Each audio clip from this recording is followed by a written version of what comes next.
Terrific. All right, good day and welcome to the second session in the virtual dialogue mini-series titled Alcohol and Cancer, How Can We Ensure Effective Policies?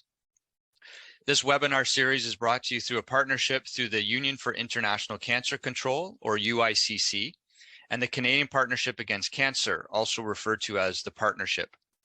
The UICC is a global membership organization dedicated to uniting and supporting the cancer community to reduce the global cancer burden, promote greater equity, and ensure that cancer control continues to be a priority in the World Health and Development Agenda. The Canadian Partnership Against Cancer, or the Partnership, is a pan-Canadian health organization that works with partners across Canada to promote equitable access to quality cancer care and cancer prevention initiatives.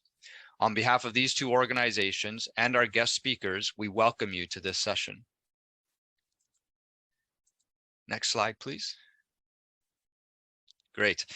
My name is Benjamin Rempel, and I am a senior analyst on the prevention team at the Canadian Partnership Against Cancer, and it's my privilege to be your host for today's session. Next slide. Thanks. So to begin, I would like to draw your attention to other events in our mini-series which may be of interest. The virtual dialogue, Alcohol and Cancer, What's the Evidence, was held on September 13th, and you can access the recording and other materials from the link on the slide. Additionally, a session titled Alcohol and Cancer, Shaping Policies to Protect People will be presented at the World Cancer Congress in Geneva on October 18th. If you will be at this convention, we look forward to seeing you there. If not, a session recording will be made available the following day on the World Cancer Congress's website. After over 2 years of virtual work, I'm sure we are now all experts in webinar platforms. So just a few brief notes before we get started. We ask that you mute yourself for the duration of the call. This meeting is being recorded and the recording will be shared with participants. All PowerPoint materials and webinar recordings will be housed on UICC's website in the coming days. If you have any technical questions, please pose these in the chat function, or you can email advocacy@uicc.org. Again, advocacy@uicc.org, and they will try their best to get back to you. If you have questions for the presenters, use the chat or the Q&A feature. Generally at the bottom of your screen, and we'll be addressing those later on in the presentation. And lastly, we encourage you to check back often to UICC and CPAC's websites for updates on what's going on in the alcohol and cancer space. So before turning to our expert speakers, I'm just going to provide a very brief introduction to the area of global alcohol policy, as we have a variety of callers on the line. So in 2010, member states of the World Health Organization adopted the global strategy to reduce the harmful use of alcohol. And this was a set of resolutions which provides guidance to alcohol-related harms. The vision behind the global strategy is improved health and social outcomes for individuals, families, and communities, with considerably reduced morbidity and mortality. The strategy suggests action at all levels to set priority areas for global action and to recommend policy options at national levels, considering special circumstances, cultural contexts, public health priorities, as well as available resources, capacity, and capabilities. The 10 areas for national action are listed on the slide here. Many countries have adopted or slightly adjusted these policy options, and to this day, they remain a strong framework to ground policy decisions on. So generally in our presentations, when we speak about alcohol policy or policy domains or policy levers, these types of words, this list of actions on the slide, although they're not fully comprehensive, is generally what is being referred to, these types of items. Recent work in this area has included development of an action plan for 2022 to 2030 to effectively implement the strategy, and this action plan has been adopted this past May. So much more information will likely be explored during the presentations and can also be found at the World Health Organization's websites or any of the organization's websites involved in today's webinar. So we'll go to the next slide, Rosie. So the title of our session is Alcohol and Cancer, How Can We Ensure Effective Policies? And this is a great question, one that is complex, one that is multifaceted. There's no easy answers here. So to help address this question though, we have enlisted two terrific experts in this field. Maik Dünnbier is Director of Strategy and Advocacy at Movendi International. He leads Movendi's advocacy work on both a global and regional level, including engagement with the UN system to ensure more people and societies are protected from the harms caused by the alcohol industry. Labra Musa is the National Coordinator of the Ghana NCD Alliance, working to mobilize multi-stakeholder advocacy efforts towards the adoption of alcohol and food policies that protect people who are at risk of or living with non-communicable diseases. He also serves as executive director of programs of the Vision for Alternative Development, an organization advocating for tobacco control and alcohol measures. Welcome to both our speakers. So today's session will be more of a conversation than actual presentations. We do have some slides to share, but it's more of a conversation addressing some prepared questions, but then also questions from the audience. So to begin, I'm going to pose some questions to each of our speakers on the broad topic of alcohol policy, and then we invite you as participants to pose questions in the chat field, and we're going to strive to address as many of these questions within the time allotted. So I'm going to begin with Mike. Mike, if you haven't already, please unmute yourself. I see your camera's on, which is great. And by way of introduction, I'm going to ask you a few questions related to your area of work. So the first question I have for you is, Movendi has a successful track record in supporting effective alcohol policies, but we can see a lot of variation between countries and commitments and policies being implemented. So can you speak a bit about what goals or targets governments have committed to globally and also regionally? Thank you, Ben. Great question. And of course, I want to begin by saying hello to everybody. And thanks for UICC and the partnership for organizing and hosting this really important series. Let me just tell you, I am German. That only matters because the German Cancer Research Center, I think, Deutsches Krebsforschungszentrum, they just released the Alcohol Atlas, as we call it in German. And that has really kicked off another conversation in the media about the alcohol burden in Germany, but also, of course, the cancer burden in Germany related to alcohol and the need to act on this harm in Germany. So I think this is just one of the most recent examples how important it is that cancer prevention and control organizations take up this topic. I think you can make a big difference overall. So I'm really happy to be here talking with everybody. And I, as Ben, as you have said, I have prepared a few slides to just have visual support in my answer to your question. Thanks for this question, Ben. You already mentioned that in May this year, the World Health Assembly adopted the Global Alcohol Action Plan. And if you look at May 2010, that is when the World Health Assembly adopted the Global Alcohol Strategy. 12 years are in between those two World Health Assemblies where alcohol policy was on the agenda and where decisions were taken to accelerate action on alcohol as a public health priority. Between those two events, in those 12 years, other decisions were taken, but no specific discussion about alcohol policy. I think it is remarkable to just highlight this, because if you then look at it, you can see in 2013, the Global NCD's Action Plan was adopted, and the NCD's Action Plan contained the 3 best buys for alcohol policy and the 10% reduction target. So that is the first commitment that governments made, voluntary commitment in 2013, to reduce population level alcohol consumption by 10% and to use the 3 best buys. I'll talk a little bit about the best buys in a second. Then I think we all got a big gift in 2015 with the Agenda 2030 and the SDGs. alcohol is included there as an obstacle to sustainable development. Basically, it means a renewal of this commitment to reduce per capita consumption by 10% as part of the drive for sustainable development.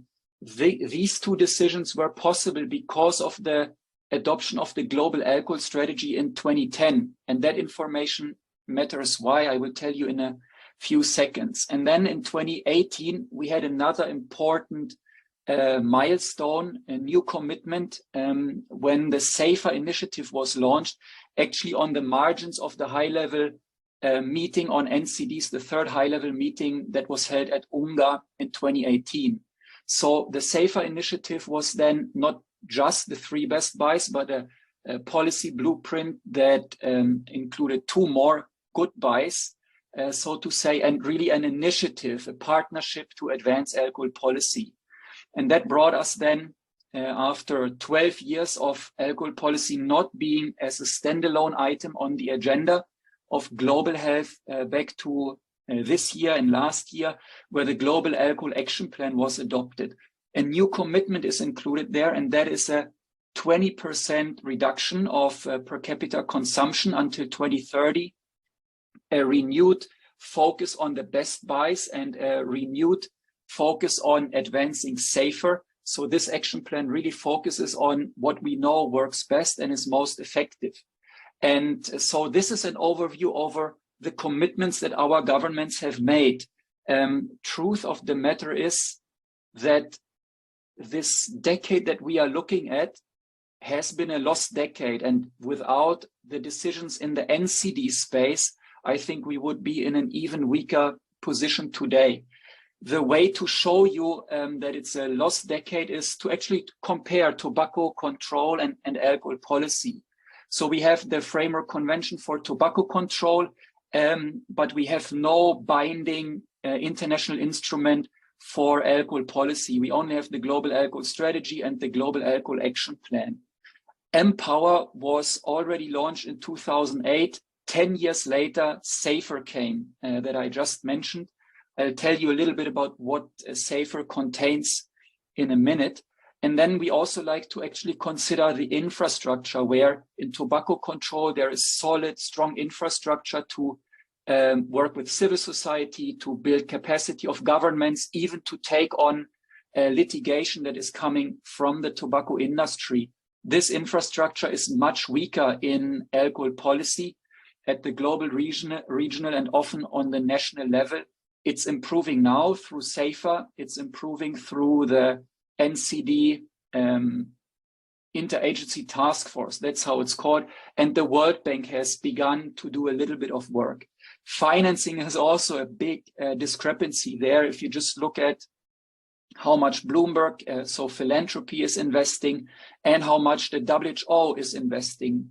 More than 8 million in 2018 for tobacco control, and about 1 million for alcohol policy in 2018. So vastly different. And of course, there are these other elements. I think I have to mention here the concept of harmful use of alcohol. It's a flawed concept that is included in the Global Alcohol Strategy, and it's still included in the Global Alcohol Action Plan. It is a gift to the alcohol industry and is a product of a political compromise between countries that champion public health and countries that champion the interests of the alcohol industry. And as you know, in cancer control, there is no safe or healthy amount of alcohol. So this is a flawed and misleading concept that WHO at the global level is still using, unfortunately.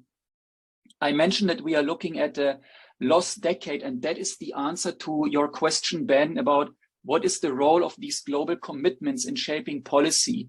The role is very weak, unfortunately. We see that most countries, especially low and middle income countries, have not implemented a comprehensive set of alcohol policies over the last 12 years.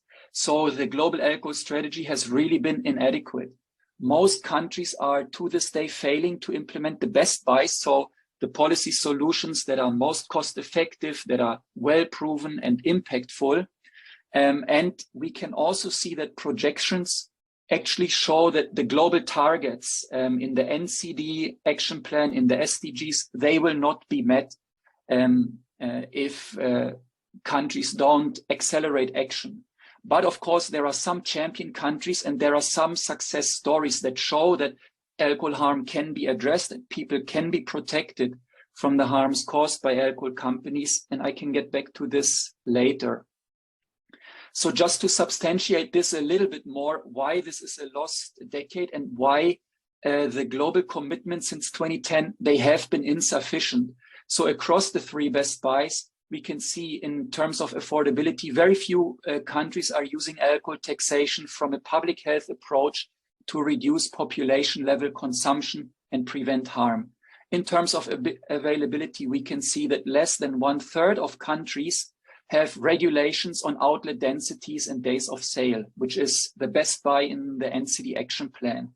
And most countries that reported to WHO reported no restrictions across all media types when it comes to alcohol advertising, sponsorship, and promotions were in Africa and in the Americas. So 2 regions with a really high burden and increasing burden of alcohol harm. So it's really not going well, and the global commitments, they have so far not facilitated national action on alcohol. There are many facts that bring this reality home, but here maybe you can focus on the middle one. Alcohol is one of the few risk factors in the global health burden that is actually rising. So the contribution of alcohol to the global burden of disease has been increasing actually over the last 20 years.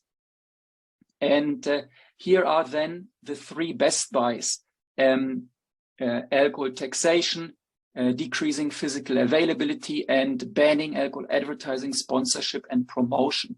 The importance of this slide is actually that the return on investment from the alcohol policy best buys is second highest compared to the other best buys across the NCD risk factors. So there is a huge potential in alcohol policy, simply said. And here I put for you the safer package, the 3 best buys, and we call the other 2 good buys. So please don't leave, please stay on. The good buys are then about road safety, so measures to prevent driving under the influence of alcohol, and screening and brief interventions, so primary healthcare interventions to help people with alcohol use disorder and addiction. And so that is what the SAFER technical package is about, but SAFER is also an initiative. Movendi International, NCD Alliance, Vital Strategies, and Global Alcohol Policy Alliance are partners and helped actually found this SAFER initiative. And so we are bringing with this initiative the alcohol policy commitment to concrete countries, Uganda and Nepal. Before I yield back to you, Ben, I just wanted to summarize this. The potential of alcohol policy is, of course, in the return on investment, but it's really in making our societies better places for more people. So alcohol policy helps to transform environments. It helps to transform norms to create more inclusive and healthier spaces where people meet, work, and grow up. It helps to protect people against the predatory practices of alcohol companies. It boosts the health system, so it brings us closer to the vision of universal health coverage. It catalyzes sustainable development, and it generates additional resources that can be reinvested. Alcohol taxation does it, but alcohol policy in general has these effects.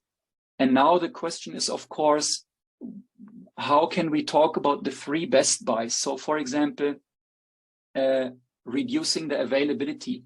For us, the whole point is a common sense approach to limiting the presence of alcohol in our environments. Very many environments are flooded by alcohol. So this is really about the prevention of alcohol being physically present everywhere all the time. And then there are different tools that governments have at their disposal. Why do we know that this is so cost effective? This is a slide from the book Alcohol No Ordinary Commodity, and it shows you the effectiveness, the breadth of research support and cross-national testing. And you can see how effective minimum legal purchases purchasing ages are. And then I can tell you that in Africa, there are still many countries that don't even have a legal minimum age. So governments have not lived up to what the science says and what the commitment could be. Retail monopolies like we are having here in Sweden, where I am, are also very effective in regulating the physical availability, just putting a common sense limit on how much alcohol we should have in our environments. Alcohol marketing regulation or banning alcohol advertising is really about protecting people from the alcohol industry. So it's protecting children from initiation to alcohol, and it's about protecting vulnerable people and communities. That can be low-income communities, and that can also be people at the risk of or currently with the experience of alcohol use disorder and dependence. But it also means actually to denormalize alcohol and to reduce availability and affordability of alcohol in our communities. And again, you can see here the evidence base that the researchers that put alcohol, no ordinary commodity together, that they looked at. Important here is to say that the industry self-regulation is no regulation. It doesn't work to protect people from alcohol advertising. And last but not least, the single most cost-effective alcohol policy intervention is alcohol taxation. And that is really about addressing the affordability. And in the context of cancer, we calculated this. I'll share the blog post with you.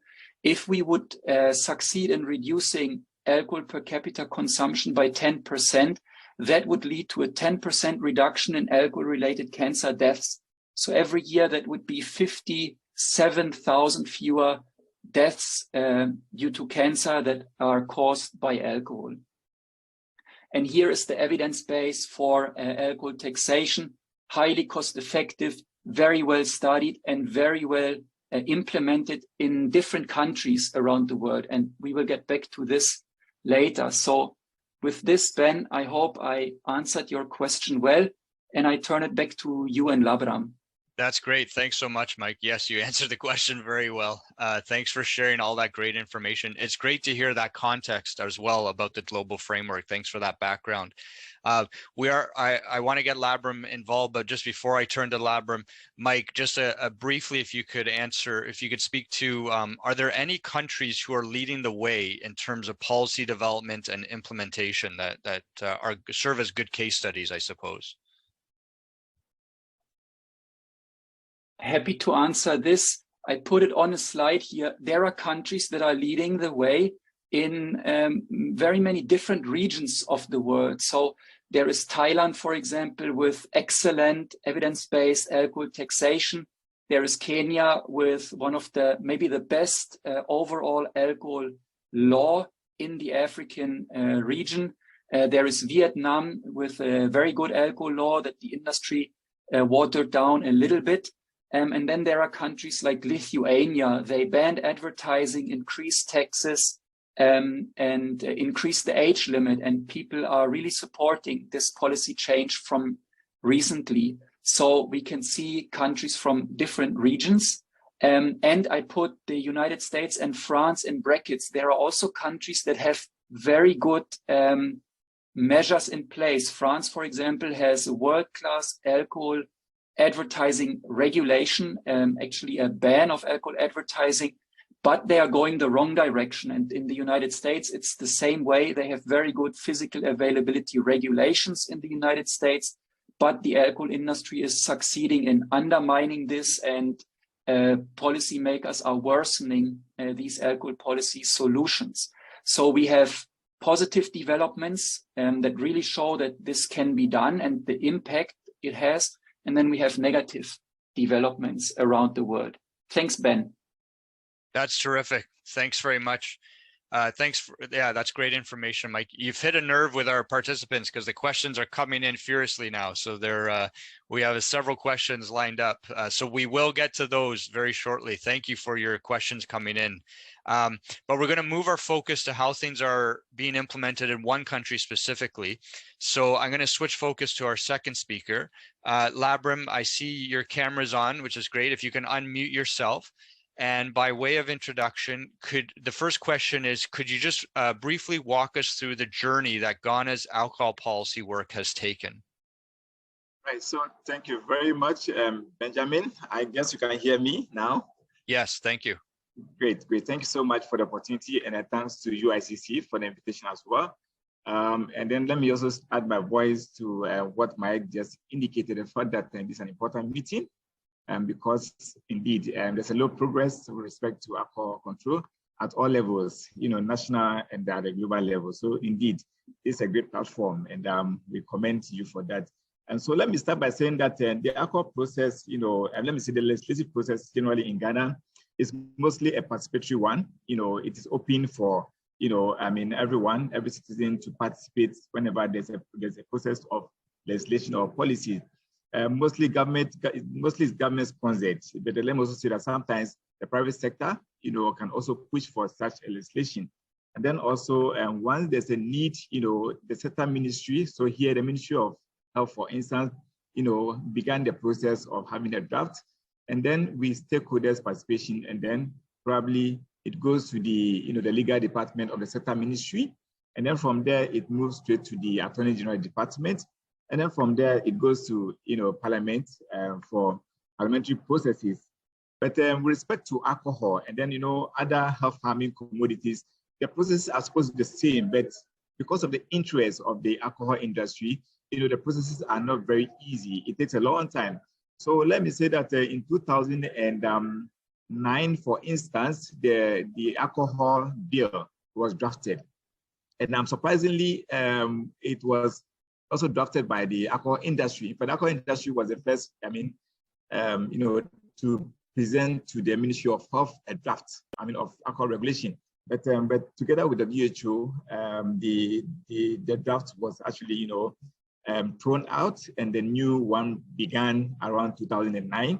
And to date, we've still not been able to get a law on alcohol. But let me say that, so through the process, what really happened was that we were then advised that it is a need for us to have a policy instead of having a regulation, so that it will provide a guide for a legislative instrument. So the process then began again, but unfortunately for us, and throughout the policy formulation, the alcohol industry were, part and parcel of the whole process, because we didn't have strong, evidence to keep them out of, the processes. So, it also took a long time from 2009 to 2016 before Ghana eventually had a policy on alcohol. And let me say that it has some, nice provision, like, accessibility, marketing issues, and then especially issues of, affordability and accessibility of alcohol to children, and then how to, have a structure that would effectively, regulate alcohol. And let me say that because of my experience in tobacco, we try to use the same, some of the processes that they went through and some of the recommendations from the FCTC, just so we're able to have a very robust, policy that would be able to regulate alcohol in the country. Unfortunately, we didn't get much of that.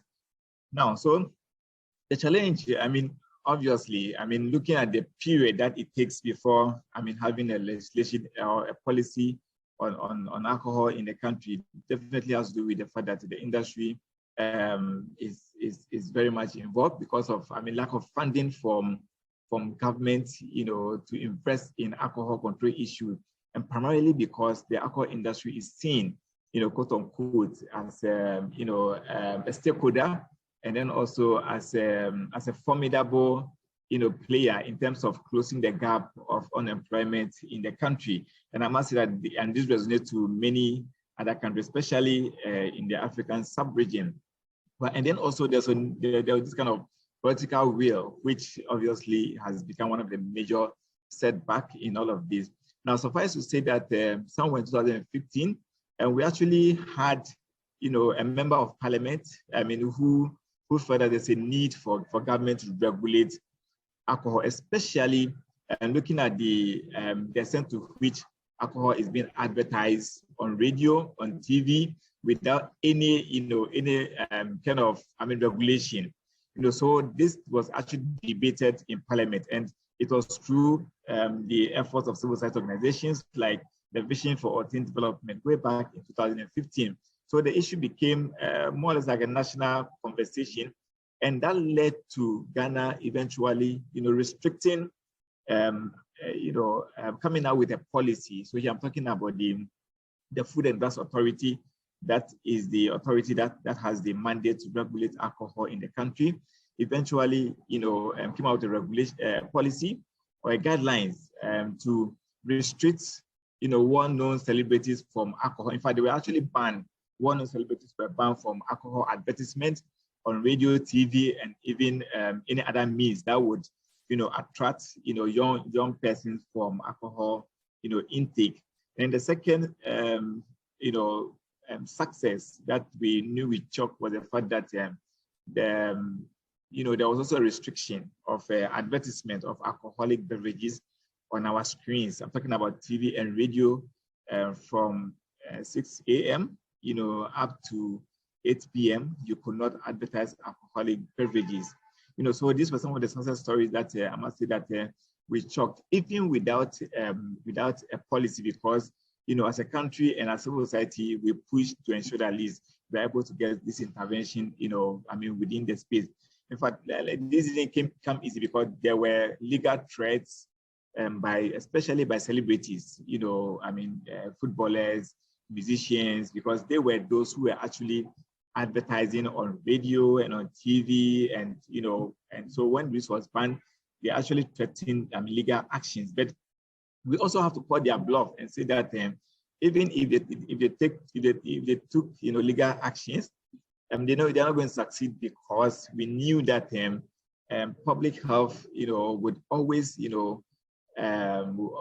outweigh any other issues, especially when the public health issue has to do with intervention that is addressing issues of our kids and children of our country. So this up to now, the industry have not been successful in terms of going to court, but the law is currently in operational, and there's a bit of a violation here and there. Once in a while, you find the industry placing adverts. So once we see it with our surveillance across the country, we report those to the Food and Drugs Authority.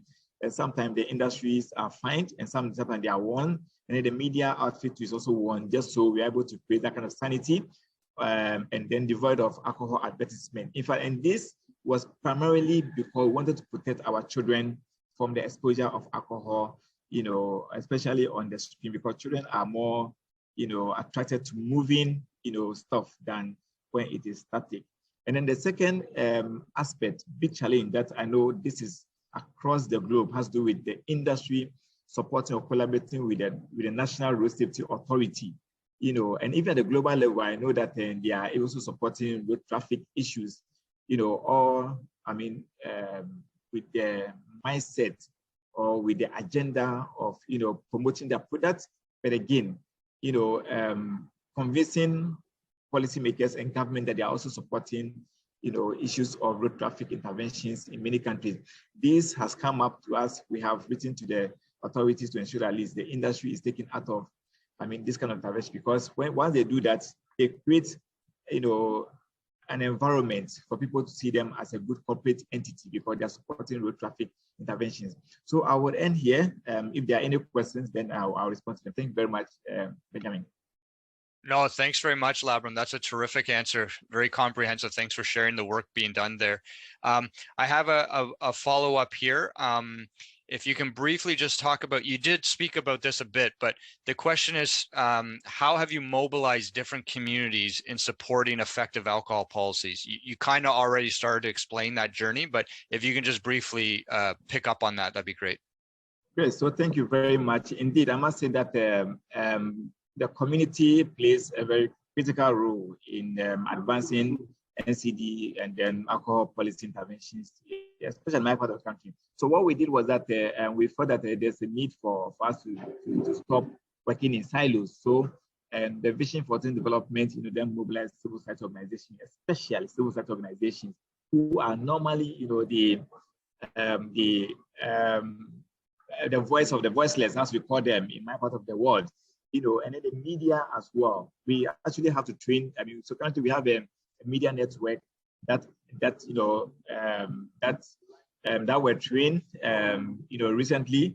I mean, to be able to, you know, support interventions around alcohol interventions in the country, and then also train civil society organizations to support this intervention, so that at least once we want to meet policymakers, when we are, I mean, churning out a press release, a press statement, it doesn't come from one entity, but it comes from, you know, a whole group of civil society organizations and the media to support this cause. So what we did was that, but of course, without study or without research, it's become very, you know, very difficult to advance, I mean, your policy argument. And let me also state that, I mean, years back, we normally would fall on other countries, you know, regulations or other countries' studies.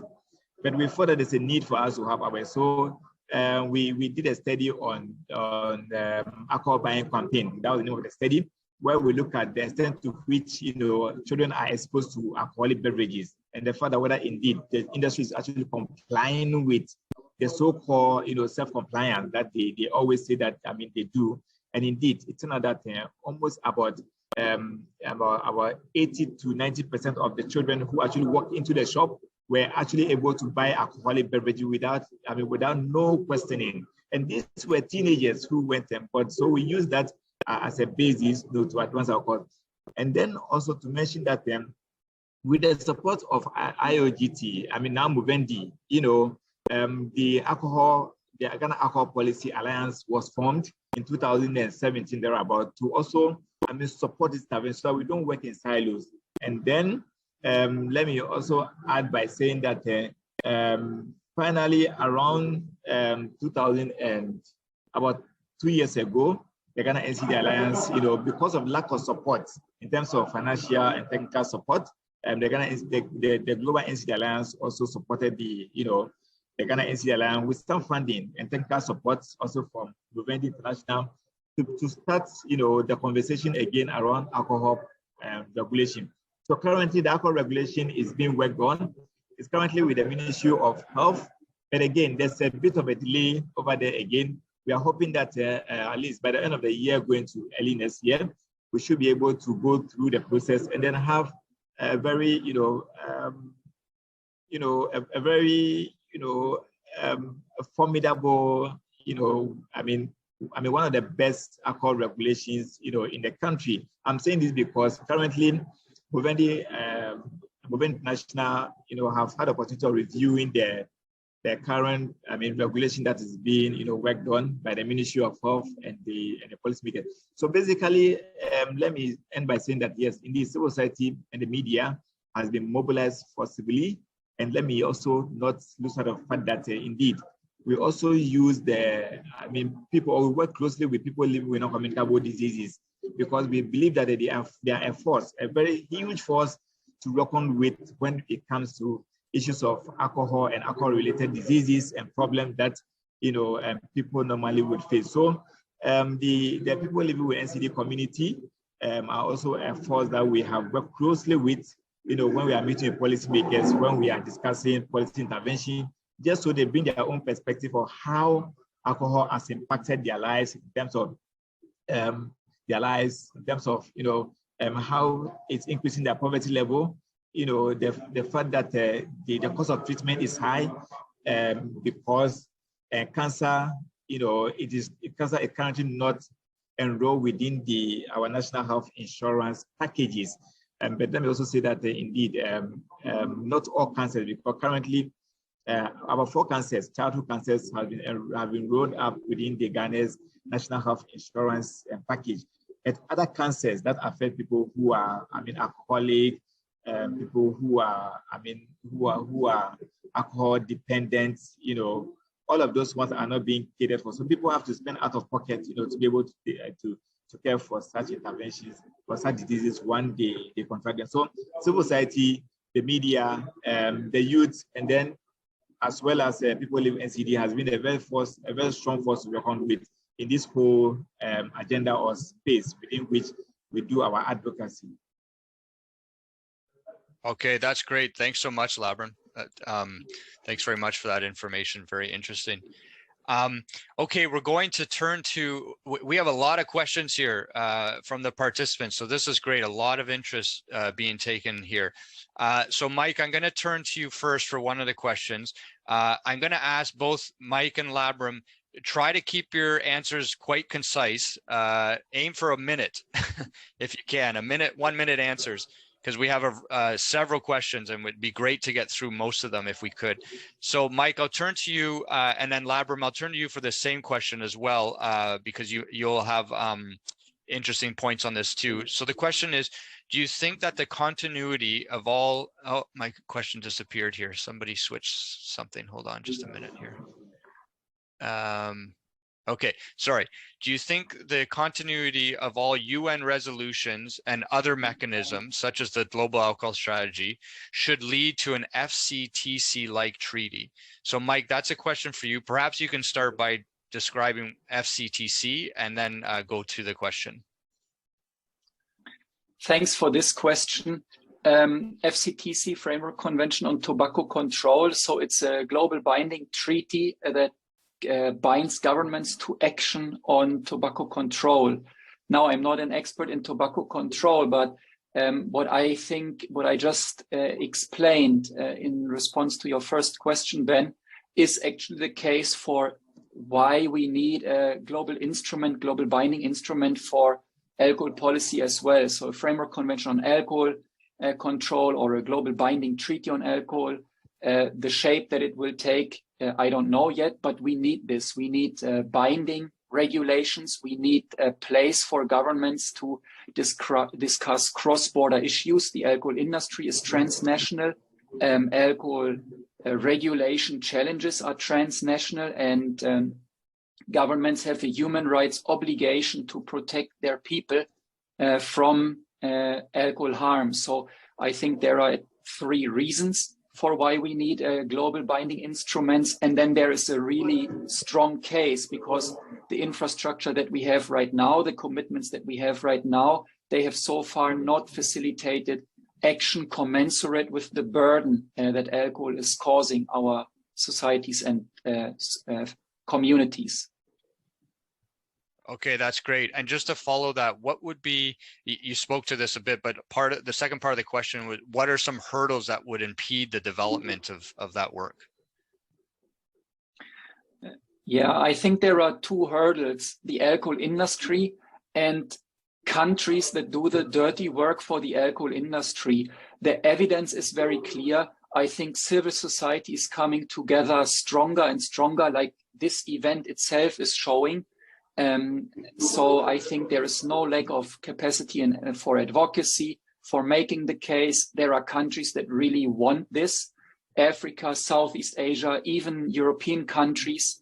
But there are some countries, still powerful countries, that do the dirty work for the alcohol industry. And of course, the alcohol industry will not just roll over and allow this evidence-based approach to the harm that they are causing to take place. So I think that those are the main hurdles. Okay, that's terrific. Thanks so much. Labram, I'm going to pose the same question to you, because you may have different elements to add. So do you think that the continuity of all UN resolutions, such as the Global Alcohol Strategy, should lead to an FCTC-like treaty? In fact, the answer would be yes. Indeed, I must say that this is something that some of us have been from over the years. Because just as Mike mentioned, the WHO, FCTC is actually the first public health treaty that was negotiated under the auspices of the WHO. And this, it has very, very, very nice provisions, from demand side and also supply side of tobacco. So for instance, it has, issues of taxation, issues of illicit trade in tobacco product and smuggling, banning or restricting alcohol, and then there's the comprehensive, issues around tobacco advertising, promotion, and sponsorship. And then also, you also find elements of, pictorial health warning or graphic health warning on tobacco packs, for instance. And then there's also an aspect of sale to and by minors. So it has a very comprehensive, legislation or provision that deals with the tobacco industry. So, in fact, a similar call has been made, to have a similar one for alcohol, but unfortunately, it's becoming practically very difficult because, just as Mike mentioned, for instance, the concept of the harmful use of alcohol, which surprisingly, we are all surprised, and we always want the WHO to lead the call. To review that, that wording. Even with that, we've not been able to be successful. But I believe that, as we continue to advocate, and I want to believe that one of the key, declaration or reason that should come out from this World Cancer Congress, should have an element of that. I think together we'll be able to make an impact in terms of having a framework on alcohol at a global level.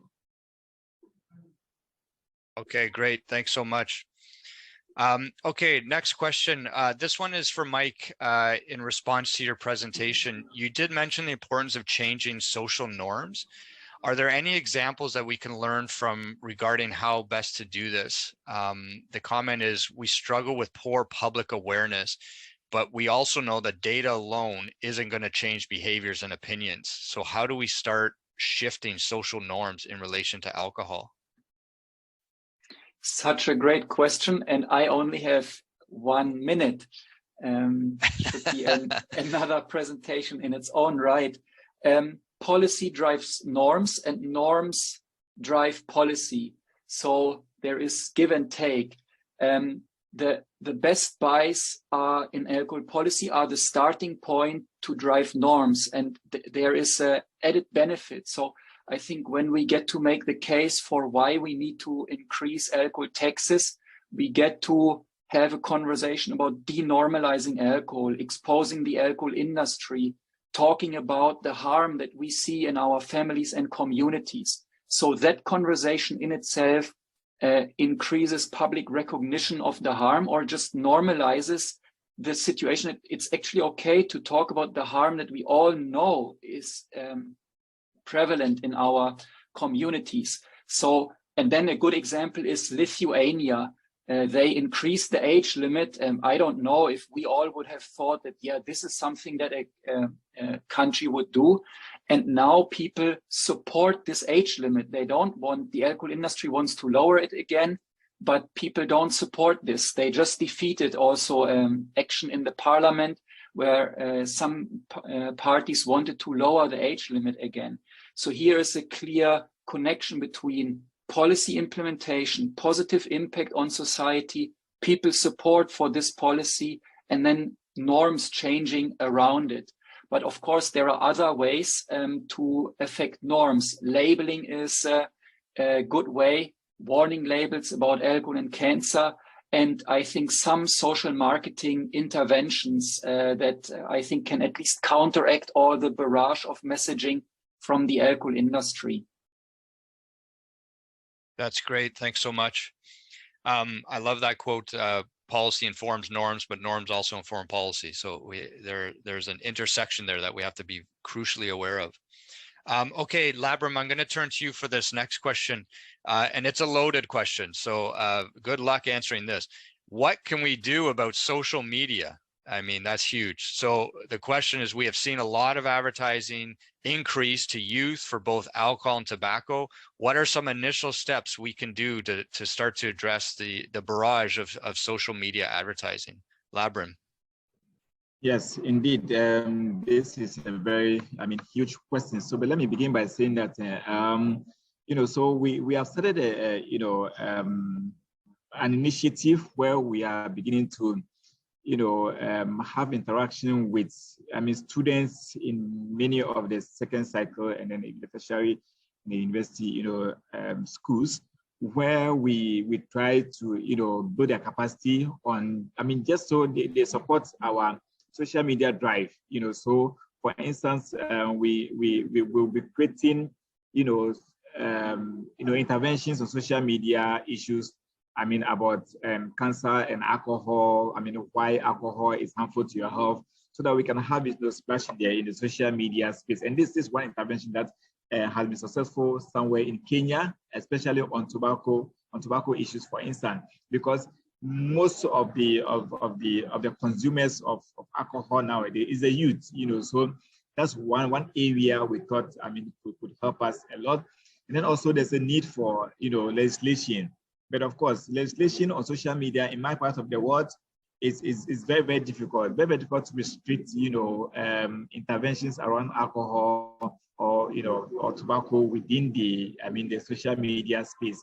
But and this is an issue that has even been mentioned within the current alcohol regulation that is being currently worked on, just so the authority would have the means of ensuring that it's able to monitor and then to restrict alcoholic advertisement, using social media. So, but as I mentioned, the situation is very technical, especially when it comes to social media issues in my part of the world. But like I said, one key intervention that we are doing is, creating infographics and then splashing them out and using, the same youth to help us disseminate, this information to the larger public. Okay, terrific. Thanks very much. We have a couple more questions. We're going to try to get to them in the next 5 minutes before the end of our session.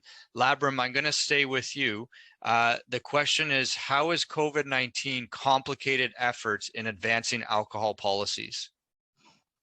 Right. So indeed, let me say that in my part of the world, the alcohol industry, little do we know that the alcohol industry could divert into the production of, hand sanitizers.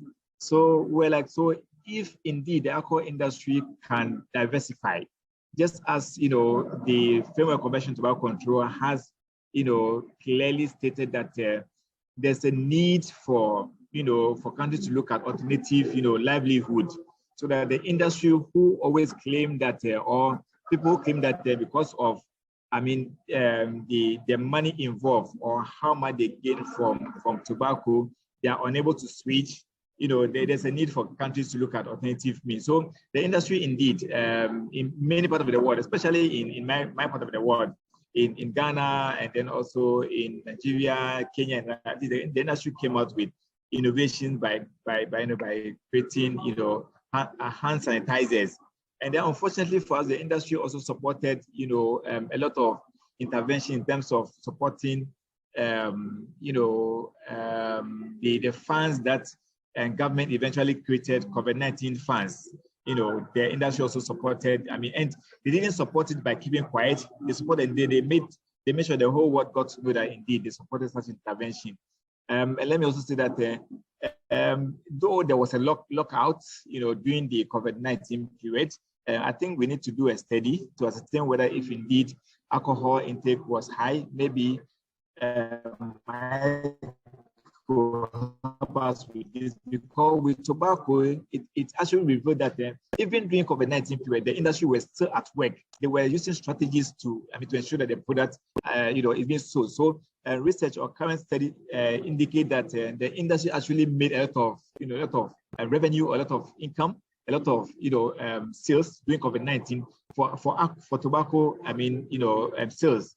So, but we look up to for some studies to see whether if indeed the industry also made some gains during the COVID-19. But suffice to say that indeed many people who were affected were people with underlying health conditions like